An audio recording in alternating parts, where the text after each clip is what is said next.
as a single mom, it's not really realistic. Right. So, oh, bitch.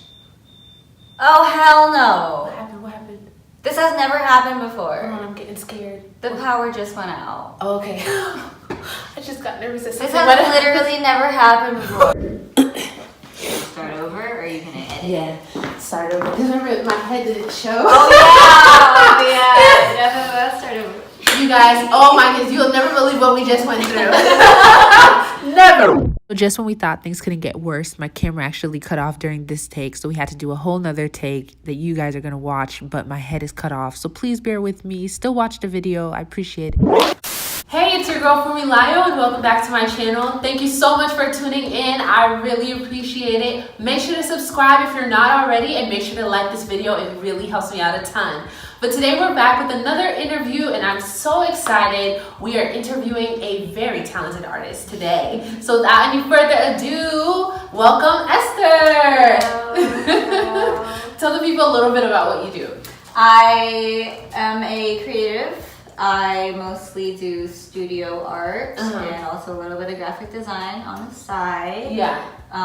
But creativity spans across many other disciplines, I feel. Exactly. And her mom actually was an artist as well. Yeah, so you kind of grew up in a home with art. Yeah. Kind of paint the scene for us. How was it growing up? Was there always artwork or painting? Or the walls always had my mom's artwork up for the most part. And she would always foster creativity. I would always be making things. She would let me decorate my room however I wanted to, How do you feel like seeing your mom work a full-time job in addition to coming at home and doing art? How do you feel like that affected you?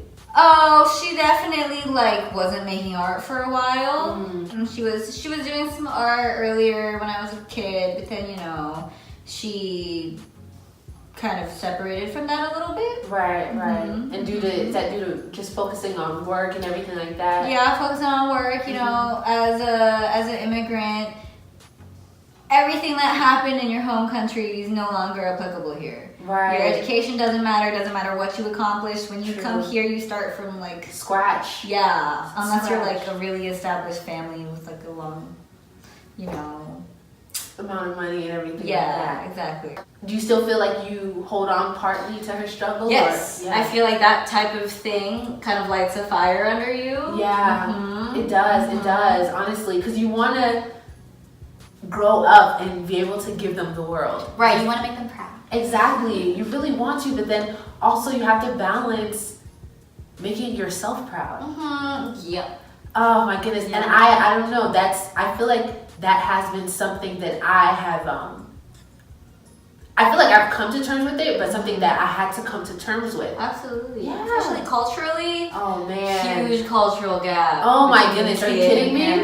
Oh my gosh. Nigerians too. How is it with Koreans? Are you guys super strict or? Very strict in some ways. Maybe not so strict in a lot of ways. She was an artist. That's already square one. Not too strict. Right. You need to be a doctor or something. Exactly. She never pushed that type of stuff to me. Yeah. There you go. Yeah. It's oh, you're not gonna be a doctor. No. Well, I wanted to be, too, but that's a story for another day. Yes. But yeah, no. I mean, dealing with those cultural. The cultural differences, and then also wanting to make your parents proud. That's real. You want your mom to be happy with your decisions and everything like that. And the thing is, you didn't really get it till you're older. Right. So I was a little shit when I was a kid. How do you feel like your experience in high school has impacted your college experience? I mean, I didn't really take high school that seriously. Right. Starting halfway through, I kind of really stopped caring about school. I really stopped caring. Oh really? Okay, yeah. Look, you're honest. So how did that define my college education? I mean, college is one of those things where it's okay, I guess I have to do this now. Yeah. There was no way way of me getting out of college. Right. You know, I was like, oh no, you're going to college. Yeah. But actually, I did a year of community college first, and then I transferred here and did another 4 years. Okay. Nice. Well, I mean, you did it, so they have to be happy. Like, you know. I did. I made it through. I scraped by. Honestly, because foreign parents, they do not play when it comes to education. Everybody says education is the key. Education is the key. I mean, you know, they come here and they're like, I did not bring my ass over here to have my kids be. Oh my goodness. Yeah. My goodness, they love it. But how were you able to kind of I don't want to say veer off from your education, but kind of also explore your artistic side while you were in college? Well, you know, I did go to school for art. Although UMD needs to do like a lot of gen ed classes. Right. I did go to school for art. Because of the program, the summer program. Yes. I went to school, I did studio art as my major, and then I did the graphic design concentration on the side, which was actually like more intensive than the studio art program until I did honors. I mean, so you went through school, you know, you saw that you really were into art, but how was it when you graduated? Tell me, like, as soon as, obviously you graduated in May and everything. So bittersweet. Yeah, So bittersweet. So sweet, because like, I don't have to go to class anymore. Right. But then it gets real, and you're like, oh. Yeah. Okay. Yeah, I've got to do something. I need to establish myself somehow. Right. So how did you choose going into a full-time job versus just going off and doing art? I didn't choose. The bills chose. Yeah. I need to pay rent. You know, I gotta pay rent, so I have to go get a job. And so do you feel like, was that kind of the bitter moment? Knowing that you couldn't just fully engulf yourself in your artwork, you kind of had to... I mean, I wouldn't necessarily... The bitter moment is really just the fact that you're an adult now, I feel, officially. Now you're on your own, you're responsible for what's about to happen. Yeah. You have a lot more to worry about than classes and grades. It's true. It's so much more now. You have to worry about juggling your time and everything like that. And obviously with working your 9 to 5 and also having this awesome space that you have to pay for every month. How are you able to kind of balance that and make time for your art? I just try to come here as much as I can. Yeah. You know, I come here right after work a lot. I try to stay late. I try to get in here on the weekends because, you know, those are my free days. Right. But it's pretty hard, like, coming after work and getting into the flow of things. It's hard to stay motivated. You really have to push yourself. Right. And so you were sharing a strategy actually about how you push yourself. Definitely share with them.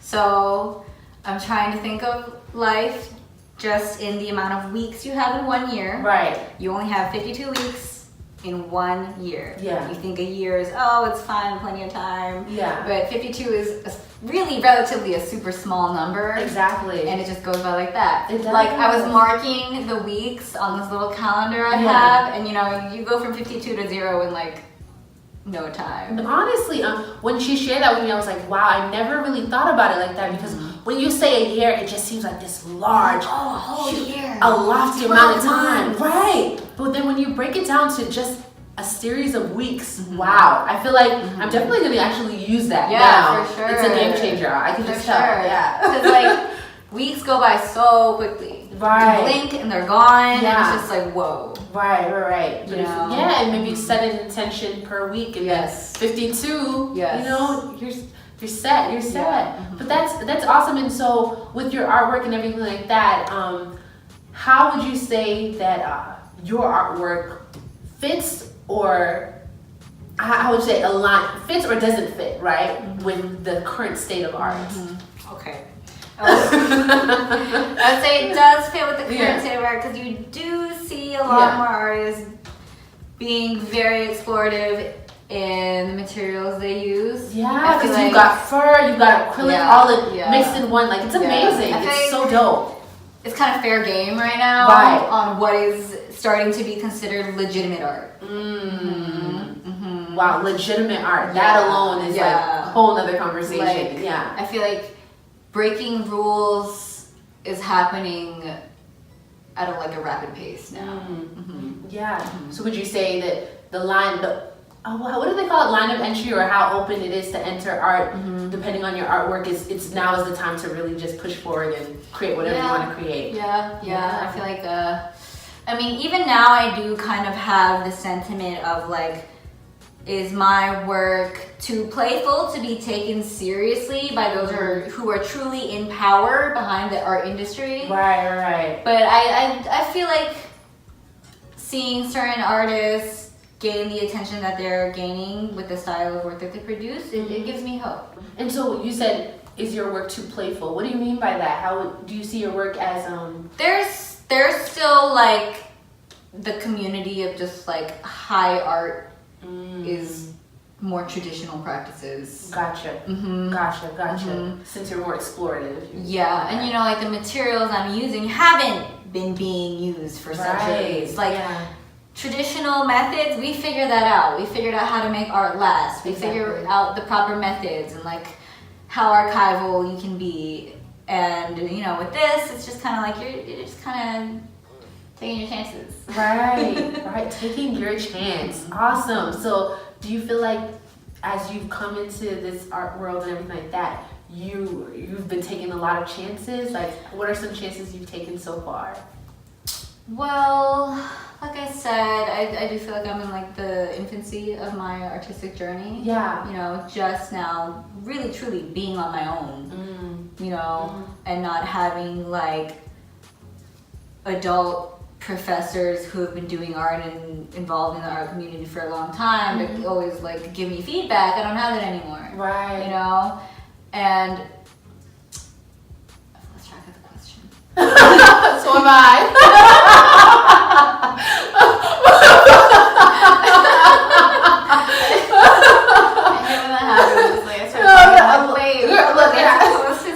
It happens to me all the time because I get so like engulfed in what the other person is saying to me, so I focus more on what you're saying than what I had even asked. But I honestly, how has that shift even been though? Honestly, from being in school to now being on your own, it's just like a reality check. Holy moly! It's just a reality check because you don't have these like constant checkups and deadlines. Exactly. So now you're just free falling, and it's really easy to lose track of yourself and your progress. It's really easy to kind of like let yourself slip up more often. And then you start making excuses like, oh, I'm tired, I work a full-time job. This and that. Yeah, no. Juggling a job and a dream. Definitely a balance needs to be had. And you said you were talking about maybe even losing yourself. Do you feel like it's something that you have had to deal with? Losing myself? I feel like I wouldn't really even say I was super in touch with myself. Okay, that's honest. That's real. Yeah, few or several years. Yeah. I mean, I feel like I'm one of those people that can be prone to depression. You know, just kind of disassociating with things and kind of being overwhelmed by like the reality of everything. Right. Yeah. So you know, just gotta pull yourself out. Right. And then it's so complicated. Everything is so complicated. It is. Things like psychology, you know, it's always like, okay, you have things like anxiety and depression and ADHD. Right. But at what point do you start calling it and like discussing it from like a clinical point of view rather than like these are things we all experience. Exactly. That we all need to just be realistic about. Right.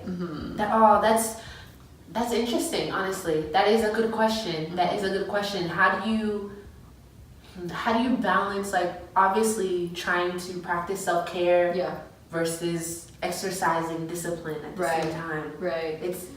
I don't know, you know?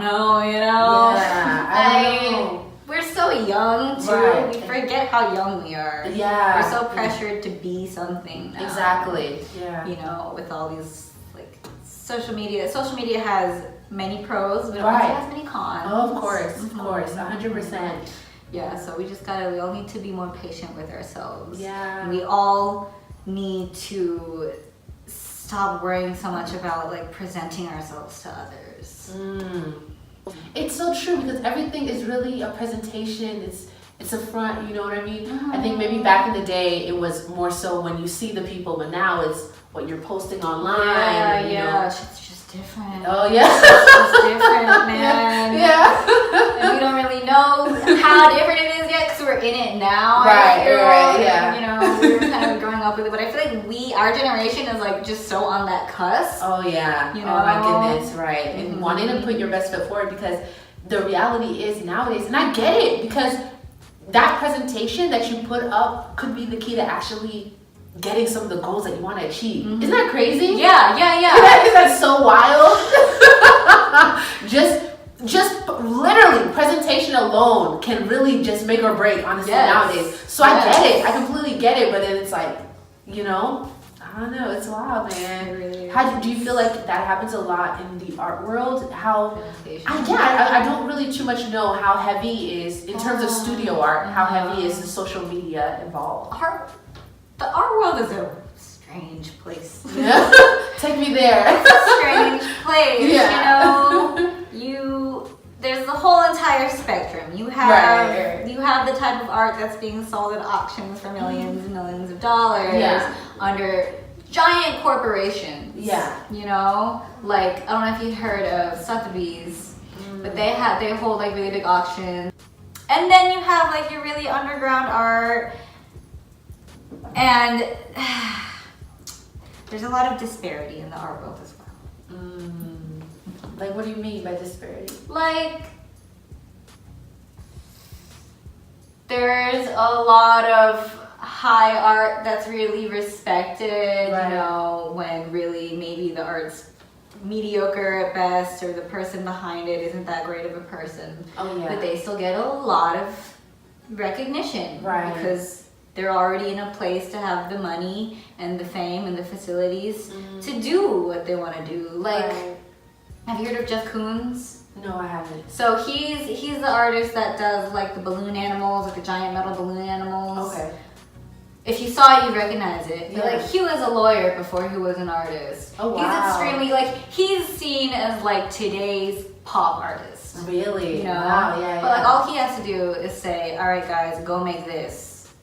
And he doesn't even really need a part in it. Yeah. He has enough money to produce whatever he wants. Right. He doesn't have to figure anything out for himself. Yeah.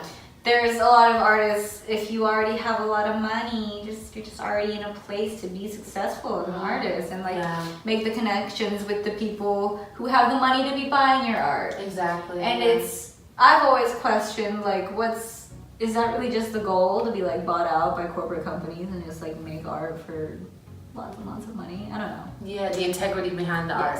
It's complicated. It's very complicated. Right. So what advice would you give to people out there who want to enter into the world of art, studio art, or people out there just obviously trying to juggle a job and a dream like yourself?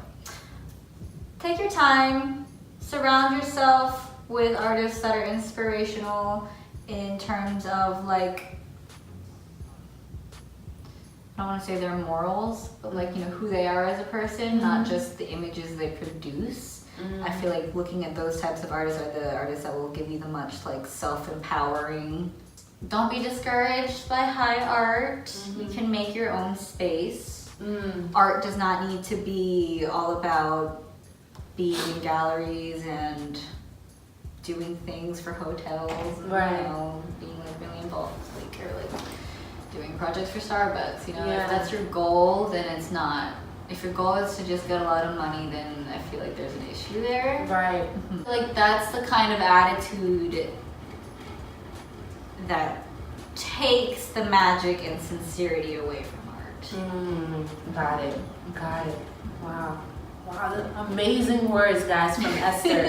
Please check her out on all the social media platforms that are gonna be listed below in the description box. But thank you so much for doing this interview. Really do appreciate it. But make sure to like this video, guys. Thank you so much for tuning in. And as always, stay subscribed so we can talk to each other again. All right, bye.